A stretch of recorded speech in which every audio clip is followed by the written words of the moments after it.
அஸ்ஸலாமு அலைக்கும் வரஹ்மத்துல்லாஹி வபரகாத்துஹு. அளவற்ற அருளாளனும் நிகரற்ற அன்புடையனுமாகிய அல்லாஹ்வின் திருப்பெயரால் துவங்குகின்றேன். கற்றுக்கொள்வோம், கடைப்பிடிப்போம். தினமொரு தகவல் எண் 1222. தலைப்பு: அல்லாஹ்வின் நற்செய்தியும் எச்சரிக்கையும். தொடர் 1. அன்பானவர்களே, கண்ணியத்திற்குரியவர்களே, நம்முடைய ஆதிபிதா ஆதம் அலைஹிஸ்ஸலாம் அவர்களுடைய மனைவியோடு சொர்க்கத்தில் இருந்தபோது அல்லாஹ் தடுத்த ஒரு மரத்தை அல்லாஹுடைய கட்டளையை மீறி அவர்கள் நெருங்கியதை அதன் காரணமாக பூமிக்கு அனுப்பப்பட்டார்கள்.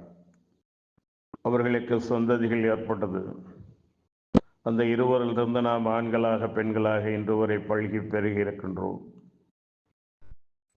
ஆனால் பூமிக்கு அல்லாஹ் அவர்களை இறக்கிவிட்டாலும் திரும்பவும் சொர்க்கத்துக்கு வரக்கூடிய வழிவகைகளை வழங்கியே அவர்களை அனுப்பி வைத்தான்.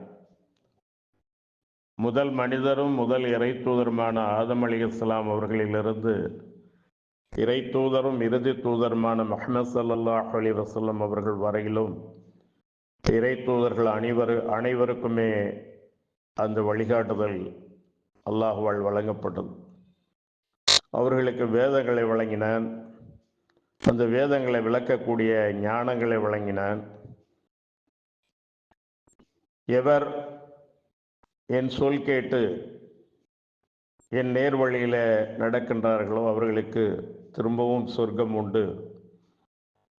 எந்த சொர்க்கத்திலிருந்து ஆதம் அலைஹிஸ்ஸலாம் அவர்கள் பூமிக்கு அனுப்பப்பட்டார்களோ அதே சொர்க்கத்திற்கு ஆதமும் அவர்களுடைய சந்ததிகளும் நிச்சயமாக வரலாம் என்ற நற்செய்தியும், அதே நேரத்தில் மன இச்சைப்படி சரீர இச்சைப்படி ஷைத்தானுடைய சேவகர்களாக வாழ்ந்து ஏக இறைவனின் போதனைகளை நேர்வழியை புறக்கணித்து வாழ்பவர்களுக்கு எச்சரிக்கையாக நெருப்பு இருக்கிறது, நரகம் இருக்கிறது என்ற அந்த எச்சரிக்கையையும் இறை தூதர்கள் அனைவரின் மூலமாகவும் அல்லாஹ் வழங்கி இந்த உலகை இயக்கி வருகின்றார்.